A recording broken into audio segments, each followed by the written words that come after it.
नमस्कार।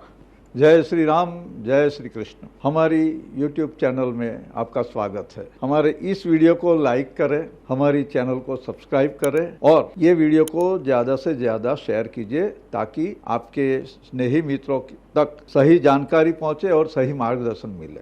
अगर आपको हमारा ये वीडियो पसंद आता है, उससे कोई अच्छी जानकारी मिलती है और आपको अच्छी फीलिंग आती है तो स्क्रीन पर दिए गए QR कोड पे अपना योगदान अवश्य दीजिएगा। हाई एनर्जी वाले हाइपर एक्टिव बच्चों को कैसे संभालें?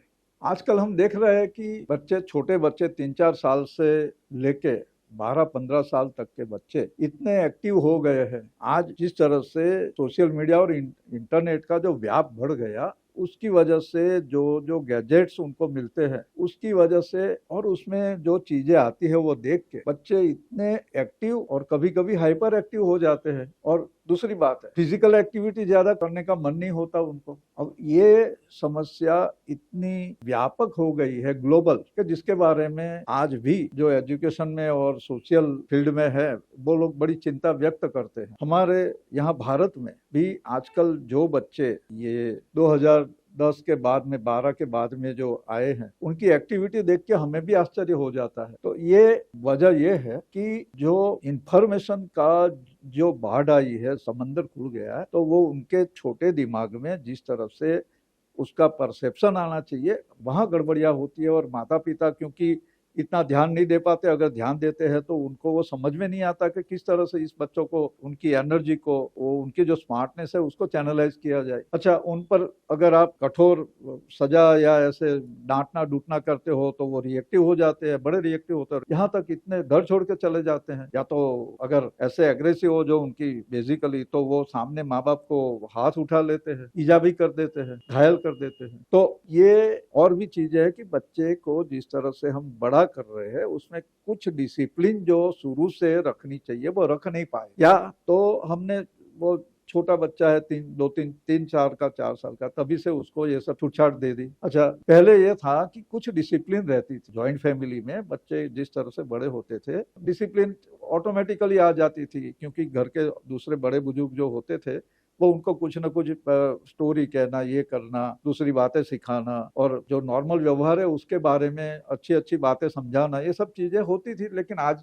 पॉसिबल नहीं है। अच्छा, तो अब क्या करना चाहिए? से बच्चे मतलब तकरीबन 100 में से 90% बच्चे आज इस तरह से एनर्जी का जोश उनके अंदर। अब जब वो पेट में होते हैं तभी से माँ जो व्यवहार करती है, जो आवाज सुनती है, और उसके आधार पे ही वो बच्चे के अंदर संस्कार वो आते हैं। अच्छा, पहले हमें बताया जाता था हमें कि भी जब प्रेगनेंसी हो, गर्भावस्था के समय में कुछ पूजा पाठ नहीं करे तो अच्छे मतलब ग्रंथों का अध्ययन वगैरह करना वगैरह था। आज वो समय नहीं रहता क्योंकि वर्किंग है सब। अब बच्चा भी इस तरह से वही संस्कार लेके आता है। तो इसका एक उपाय हमने जो अध्ययन किया उससे दिखता है कि आज से 50-100 साल पहले और उससे पहले भी डेली जो बच्चे छोटे थे 3-4 साल के, उनको बिठा के उनके पास से अपनी जो देवनागरी लिपि है, संस्कृत देवनागरी लिपि, उसकी जो मातृकाय होता था, वर्णमाला शब्द है उसका, वर्णमाला,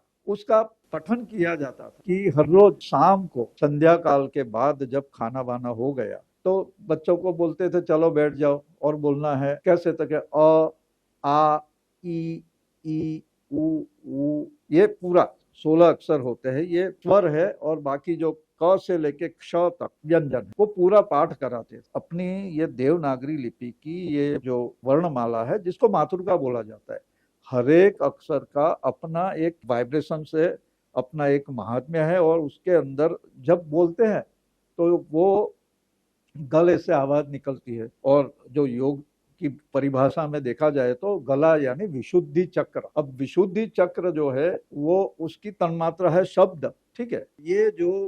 ये शब्द जो अंदर बनता है, और विशुद्धि चक्र की 16 पेटल बताए गए हैं ग्रंथों में, और उसमें हर एक में अ से लेके अह तक के ये 16 अक्षर लिखे गए हैं। मतलब ये है कि जो पहले जो स्वर है अ से लेके अह तक के वो बोलना है, बाद में क ख ग घ ङ य ज च ऐसे जो पूरा है वो मिल जाएगा। वो बोलना है। बच्चे को अगर समझ नहीं आती है तो पेरेंट को चाहिए, माता पिता को चाहिए कि पहले वो खुद बोले और बच्चे से उसका रट्टा करवाए, बुलवाना है। ये ऐसे समझिए ये एक इलाज है। इससे ये होता है कि उनकी जो जो भी ग्लैंड्स ओवर एक्टिव है वो शांत होती है और जो इनएक्टिव है वो थोड़ी एक्टिव हो जाती है। बच्चा ये अगर नियम से किए गया इन डिसिप्लिन्ड वे, मातृ का यानी वर्णमाला का रोज सस्वर बोलने से वो उसका पावर मिलेगा। आपको जो लगे वो, ये इलाज है बच्चों के लिए।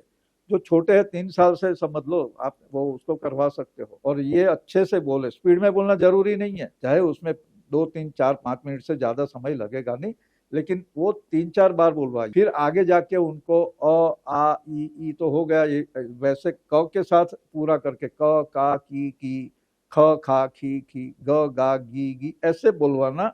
मतलब ये करेंगे, इससे अंदर की जो अंतः चेतना है वो एक्टिव होती है। बच्चे का दिमाग जो है, ब्रेन जो डेवलपिंग होता है, वो एक अलग तरीके से खिलेगा। कई बच्चों के साथ अगर एक साथ में इस प्रकार के प्रयोग किए जाए तो समझ में आएगा, लेकिन ये सचोट है, ऐसा हमारा पूरा मानना मंतव्य है। और आप अपने बच्चे या दादा दादी है तो अपने जो पोते नाती जो भी है उनके साथ उनको पास में बिठा के ये वर्णमाला का उच्चारण करवाना है। 90 डेज करवाइए, 90 दिन, 3 महीने, आपको समझ में आ जाएगा जो डिफरेंस है बच्चे में, जो बदलाव आप देखेंगे आपको आश्चर्य होगा। क्योंकि ये शक्ति है। अ से समझ लीजिए, अ को एक मूल से कोई भी अगर आप व्यंजन या कुछ भी क बोलो तो उसमें अ आएगा। तो अ ऐसा है कि जो सर्वव्यापी अजन्मा है और वहीं से सृष्टि का सर्जन माना गया है। ओम बोलते हैं तो उसमें पहले अ आएगा। तो ये फिर तो दूसरे उसके साथ मिलके बीजाक्षर वगैरह बनते हैं और उसको मंत्र विज्ञान, तंत्र विज्ञान उसमें प्रयोग होते हैं। ये सब योग की जो चक्रों की परिभाषा, उसमें भी ये मातृका वर्णों का बड़ा महात्म्य है, बड़ा प्रयोग होते हैं। मंत्रों में बीज मंत्र का आकलन किया जाता है। जैनिज्म में भी बहुत अच्छी इसमें संशोधन किए गए हैं और उसमें भी बहुत अच्छी चीजें बताई गई है।